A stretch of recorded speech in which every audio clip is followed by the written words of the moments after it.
Dhaka medical college হাসপাতালের মর্গে জুলাইয়ে নিহত ৬ জনের অশনাক্ত মরদেহের সন্ধান পেয়েছে বৈষম্য বিরোধী ছাত্র আন্দোলনের গণ অভ্যুত্থান বিষয়ক বিশেষ সেল।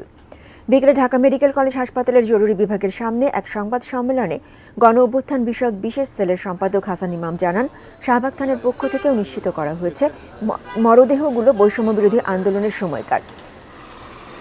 তাদের ময়নাতদন্ত প্রতিবেদনে আঘাতজনিত কারণে ৫ জনের এবং উপর থেকে নিচে পড়ে ১ জনের মৃত্যুর কথা উল্লেখ করা হয়। অভ্যুত্থানের সময় কারো পরিবারের সদস্য নিখোঁজ হয়ে থাকলে তাদের সাথে যোগাযোগ করার আহ্বান জানানো হয় সংবাদ সম্মেলনে।